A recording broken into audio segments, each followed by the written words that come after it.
Hey everybody, it's Tim with Collect Jurassic, and we're back already with another Primal Attack toy review. The all-new Control and Conquer Carnotaurus is what we're going to be unboxing and reviewing today. If you joined us for our last video, we went over some Primal Attack figures that were already out, the new Extreme Chomp and T-Rex, and some attack packs. But this figure is the first actual Primal Attack figure by definition, because it actually has the action feature in the box. So as you can see, this is a it looks just like on first glance the Action Attack Carnotaur that came out with the Fallen Kingdom line, but it's actually a little different, and we'll get into that. But yeah, it's got the Primal Attack action, which you can kind of see in the box. The box lets you kind of play with it, but I'm not going to give it away for now because I really want to show it to you out of the box, and we can really take a look at the action feature that way. But first off, let's just examine this thing in the box itself. I think every review I'm going to be doing for Primal Attack, I'm going to be talking about how awesome the packaging design is, and Carnotaur is no different. We have the, the whole logo with the fences and the sunset that just looks really, really nice. Also that Primal Attack logo, which is on this figure, which isn't on the other figures we've looked at for 2020 yet, because they don't have that actual action feature, which is kind of confusing because we call the entire 2020 line Primal Attack, but only some actually have the Primal Attack feature, and this is the first one we've been able to get our hands on that does. So that's why that logo's on the box. But elsewhere on the box, on the back, we have the the what's pretty standard for the new figures, which is this cool kind of like blue diagram with the Isla Nublar Island in the background, and a render of the figure. You also see in the corner here some figures coming out. These are the massive biters. So Sarcosuchus and Tarbosaurus. I love how the Tarbosaurus looks here. It looks really cool. I can't wait to get that figure. So looking forward to reviewing that one on the channel too. But yeah, that's pretty much the figure in the box. Looks great. But we'll talk about the specifics of the figure once we get it out of the box. So let's go ahead and do that. Grab my knife here, and we'll see how many things we have to cut to get this thing out. There's definitely some plastic ties here at the feet, and I'm guessing that there's some plastic tabs that are holding his feet in. I know that that's how it was with the Rex, so I'm guessing it's going to be the same deal with Carnotaurus here. So we'll pop the front of the box off. Looks like there's some instructions in here too, which I don't think we're going to need. And as I've said before, I'm a professional when it comes to playing with toys, so I think we can figure out how to do this without instructions. Might need some instructions on how to get these feet out, though. There's always got to be careful how you do this so you don't snap off something inside. All right, one's out. See if we can get the other one out. Come on, Carnotaur. It's really holding on.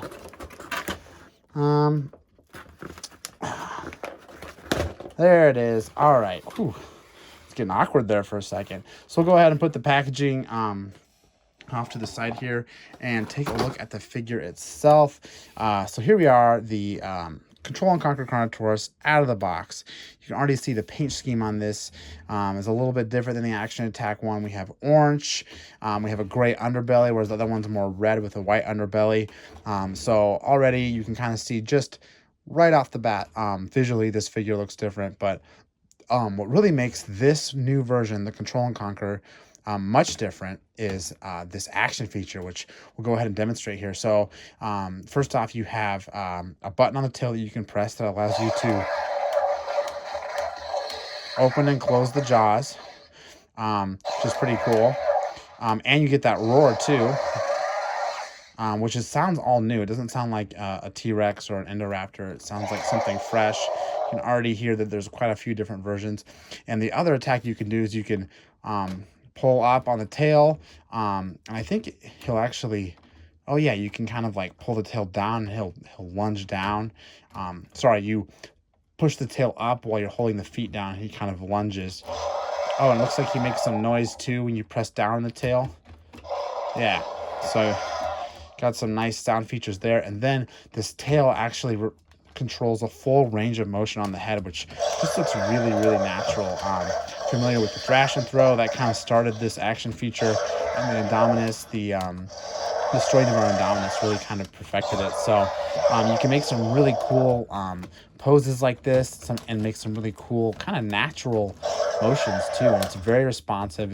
It feels very smooth. It doesn't feel like there's any resistance really. It just feels really nice. So yeah, you can do all kinds of cool stuff. You can, grab guys and throw them up in the air and shake them around. Yeah, I mean, it just looks really cool. All the stuff you can do. So yeah, that's pretty neat. Let's get another look at here on the other side. There's that roar again. But yeah, this is super, super fun. Obviously I'm an adult collector here, so I'm not going to play with this too much, but I got to mention something that if a kid had this, I'm sure they'll get a kick out of these really, really easy to use, smooth action features, and that let you kind of bite stuff and throw it and, look around corners, all that fun stuff. So very, very cool. Elsewhere on the figure, the posability here, we have the legs, which are not on a ball joint, as you would expect. In fact, they almost look like they're on the same axis when I move them like that, but they aren't actually. That's probably to help with this motion, that they kind of do that same axis thing. Yeah, I don't think I can move them independently of each other, actually. So you're going to have to, at least I'm not willing to bend them that way. So yeah, it looks like they bend on the same axis, which, it's kind of disappointing. It would be nice to be able to move one leg independently of the other, but again, I'm not gonna force it. And then your arms here have oh yeah, they're kind of on a little ball joint with some with another hinge, so you can they kind of have a little bit more motion than just back and forth. That's kind of nice. They're where they meet the body doesn't leave a lot of room to kind of move them around, but you can kind of move them around a little bit back and forth and out and in. I'm going to keep mine in.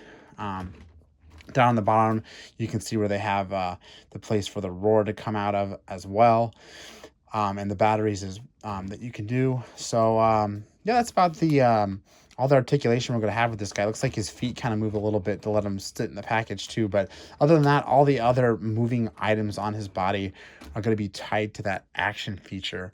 But yeah, we talked about the paint a little bit. Obviously, the sculpt is a lot like the Action Attack figure, so I don't think we can talk any more in depth about the mold without getting out the Action Attack figure and doing kind of a direct comparison. So here that figure is. Again, this is the Fallen Kingdom version of Carnotaurus, and right off the bat, you can see that they're they're a little bit different in scale. It's not hugely different as I first thought, but he's definitely bigger. His head is bigger. His feet are bigger. The new one, that is. And his body is a little bit bigger. Maybe his tail's actually, the tails are about the same size, and the arms honestly look like the same size. So really, what's really the biggest change here is the head and the body size. So, and then the paint, obviously we talked a little bit about how the previous version was red, and this version is a little bit more orange. Excuse me. The pattern's a little bit different too, whereas on the new version, it's a little bit more splotched and modeled, and on the Action Attack version, it's a little bit more crisp. The eyes are a lot different too. So this one kind of has the movie accurate kind of black irises, whereas this is a little bit more like a lot of the Mattel figures we see that are bright yellow with a black iris, which, at first, when I first saw photos of this, it was a little off-putting, but now that I have it in hand, I kind of like it. It gives them a little bit more of a little bit more alive. Definitely doesn't feel as realistic as the Action Attack version, but I still like it. Again, the Action Attack has just this very basic lunge and bite, whereas you can obviously do a lot more with the Control and Conquer. So size wise, he's a little bit bigger. Figure design wise, you can see that the legs are mirrored of each other. We have the left leg going frontward on the Action Attack and backwards on the Control and Conquer. So a little bit of a difference there as well, but otherwise they are very much the same mold, the same figure. There's some slight differences, but overall they're very much the same figure in the mold department, and then the changes come through with the action features and the paint. So kind of a new version of this figure, a little bit more of a retool than we were thinking. But yeah, very happy with this new version of the Carnotaurus. Even if it's not a new species, I think that what they did with the Action Attack feature is very cool. I just love how smooth the action feature itself is. You know, and I can see kids having a really good time with it.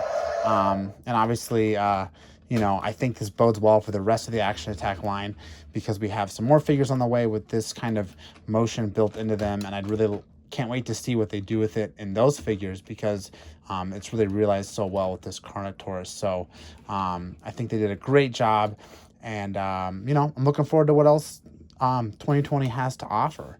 So that's it. That's the Control and Conquer Carnotaurus, and that you know, kind of concludes our review. So if you enjoyed this review, definitely go check out our other Primal Attack review on the channel, and as always, head to collectjurassic.com for, you know, the latest Jurassic World toy collecting news, whether it's Mattel or vintage stuff, or, you know, anything kind of coming out in the Jurassic universe. But again, I'm Tim. Thanks for joining me, and until next time.